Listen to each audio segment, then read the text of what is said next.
Poing levé et pancarte à la main, ces manifestants sont venus rappeler les autorités sénégalaises à leurs promesses de campagne.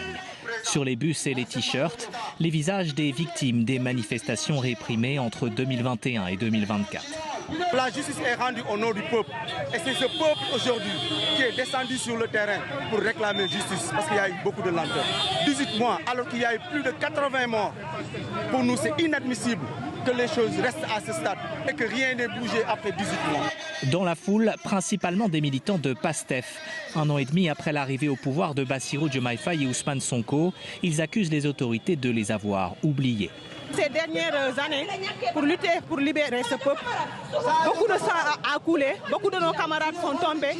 Aujourd'hui, il est impératif qu'on les rende justice pour honorer le peuple. Selon la société civile, 65 personnes ont perdu la vie entre 2021 et 2024 et plus de 80 selon le parti au pouvoir.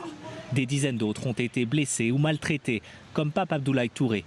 Détenu pendant 8 mois, il a subi des actes de torture qui ont été filmés et photographiés. Il a déposé plainte en septembre 2024 et multiplie depuis les démarches pour faire avancer son dossier. Ça, c'est la première lettre qu'on avait écrite au ministre de la Justice le 30 juin. Ensuite, on a enchaîné avec cette deuxième lettre qui date depuis le 18 juillet.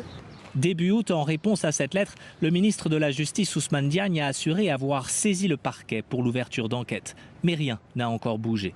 Aucun acte n'a été posé ou aucune victime n'a été auditionnée. Le peuple sénégalais mérite de comprendre, mérite de savoir qui sont ces milices qui ont été mobilisées par le gouvernement de Macky Sall, qui étaient ces forces de défense et de sécurité qui recevaient des ordres de tuer.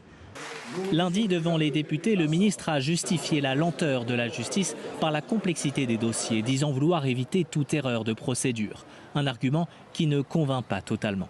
La plupart des victimes sont tombées devant des témoins. Il y a des films, il y a des vidéos. Donc les auteurs peuvent être facilement identifiés et poursuivis.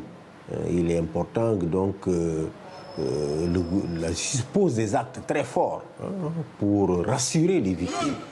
Contacté, le ministère de la Justice n'a pas donné suite, assurant que les enquêtes se poursuivent.